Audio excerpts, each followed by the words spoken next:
Hi, మన product ఎంత ట్రాన్స్పరెంట్గా చేస్తామో చాలా మందికి తెలుసు. కానీ ఫర్దర్ బెటర్ క్లారిటీ కోసం మా వాళ్ళు సిరీస్ ఆఫ్ వీడియోస్ స్టార్ట్ చేశారు. ఈచ్ అండ్ ఎవ్రీ ప్రోడక్ట్ గురించి మాట్లాడమని. నా ముందు కొన్ని ఉన్నాయి. ఏంటో తెలుసా? ఇవి కలర్స్.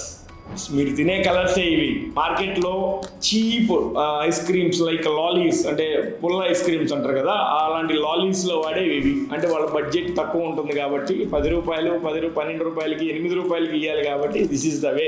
కొద్దిగా కాస్ట్లీ ప్రోడక్ట్స్, అంటే సిమిలర్ మంచి ప్రోడక్ట్స్, మంచి బ్రాండ్స్ అనుకునే వాళ్ళందరూ ఫుడ్ కలర్స్ అంటారు. మార్కెట్లో 2-3 కంపెనీలు ఉన్నాయి.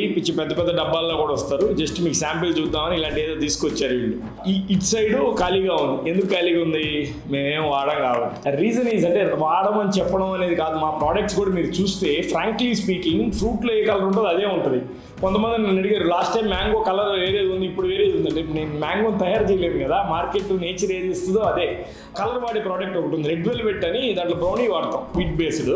దాంట్లో కలర్ కావాలి, దాని కలర్ ఏం చేయాలి? మరి రెడ్ వెల్వెట్ అంటే కలర్ తప్ప ఏం లేదు. మేము దాన్ని బీట్రూట్ నుంచి ఎక్స్ట్రాక్ట్ చేస్తాం. సిరీస్ ఆఫ్ ఈ కలర్ ఎలా ఎక్స్ట్రాక్ట్ చేస్తున్నాం కూడా నెమ్మదిగా వన్ బై వన్ ఇప్పుడిప్పుడే production team, marketing team set చేస్తున్నాం. సో అవి ఆ ఎక్స్ట్రాక్షన్ ప్రాసెస్ కూడా మీకు చూపిస్తాం. చార్కోల్ అని ఉంటుంది. అవైతే కొబ్బరి చిప్పల్ని కాల్చి దాన్ని సీవింగ్ మెథడ్లో సీవ్ చేసి ఆ ఫైన్ పౌడర్లో మళ్ళీ ఆ బొగ్గు స్మెల్, టెక్స్చర్ ఐస్ క్రీమ్లో రాకుండా ఉండేది మనకు కూడా చేస్తున్నాం. అందుకని మా దగ్గర చార్కోల్ అవైలబిలిటీ ఉండదు. ఎందుకంటే ఇట్స్ మ్యాన్ మేడ్ ప్రొసీజర్, చాలా లెంగ్తీ ప్రాసెస్. బట్ సూన్ ఈ ప్రీఫిల్డ్ టబ్ సెగ్మెంట్లో లాంచ్ చేస్తాం. స్కూపింగ్ చేయలేకపోయినా లిమిటెడ్ క్వాంటిటీస్లో. మీరు తీసుకునే ప్రోడక్ట్ నా బ్రాండ్ అని మీరు నమ్మద్దు. ఏ బ్రాండ్ చూసినా, ఏ కంపెనీ చూసినా, ఏ ప్రోడక్ట్ చూసినా, please vote for transparency and better ingredients. Thank you.